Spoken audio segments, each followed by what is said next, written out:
बात करेंगे इंसुलिन। हम सब इंसुलिन के बारे में जानते हैं, पर ये बताइए हम में से कितने लोग हैं ऐसे हैं जो जानते हैं कि इंसुलिन कैसे बनती है, इंसुलिन कहां से आती है? पेड़ से निकलती है, पौधे से निकलती है, गाय से निकलती है, भैंस से निकलती है, सुअर से निकलती है, बैक्टीरिया से निकलती है, कहां से निकलती है? जितने लोग इसके बारे में जानते हैं कमेंट में मुझे बताएं कि ये इंसुलिन कहां से आती है। जो इंसुलिन का वाइल बिकता है, हम लोग दिन भर मरीजों को लिखते हैं, मरीज लगाते हैं, तो what is the source of insulin? आज हम लोग इंटरेस्टिंग बात करेंगे, इंसुलिन के इतिहास को जानने की कोशिश करेंगे। इतिहास जानने के लिए हमको जाना पड़ेगा काफी पीछे, 1921, सन 1921, अभी 2025 चल रहा है, 104 साल पहले की यह बात है। एक 14 वर्षीय बालक था जिसका नाम था लियोनार्ड थॉमसन।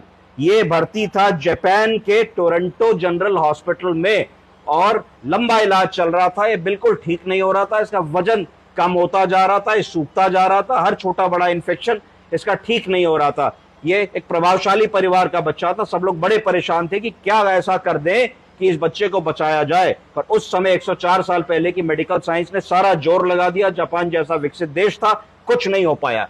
तब कनाडा में एक रिसर्च चल रही थी। क्या रिसर्च चल रही थी कि उन्होंने एक एक्सपेरिमेंटल डेवलपमेंट किया था, कैनेडियन रिसर्चर्स ने।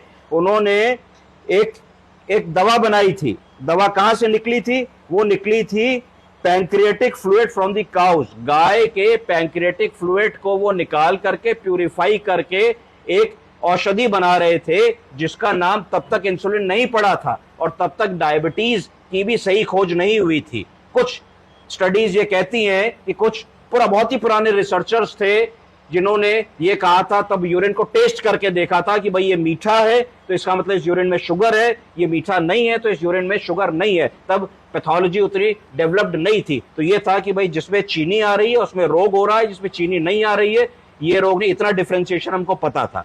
तो इन्होंने क्या किया कि 1922 में जो एक्सपेरिमेंटल पैंक्रियाटिक एक्सट्रैक्ट कनाडा में रिसर्च हो रही थी उसको उस लड़के को देना शुरू किया। जब उस लड़के को वो इंजेक्शन लगना शुरू हुआ तो धीरे धीरे देखते देखते देखते देखते वो बच्चा इंप्रूव कर गया। क्यों इंप्रूव कर गया? क्योंकि जब उसको एक्सटर्नल सोर्स से इंसुलिन मिली तो इंसुलिन मिलने से उसकी डायबिटीज ठीक हुई। जब डायबिटीज ठीक हुई तो ग्लूकोज का स्तर ठीक हुआ, ग्लूकोज का स्तर ठीक हुआ तो बच्चा ठीक हो गया और उस बच्चे की लाइफ बच गई। तब से ये इंसुलिन की खोज हुई और इसके अंदर जो दवा है इसका नाम इंसुलिन पड़ा। फिर क्या हुआ कि 1922 में पूरे विश्व भर में तहलका मच गया कि भाई ये कैसी दवा आ गई। तब बड़ी बड़ी फार्मा कंपनियां इसमें कूदी और विश्व की पहली ऐसी फार्मा कंपनी जिसने मास कमर्शियल लेवल पे इंसुलिन का प्रोडक्शन किया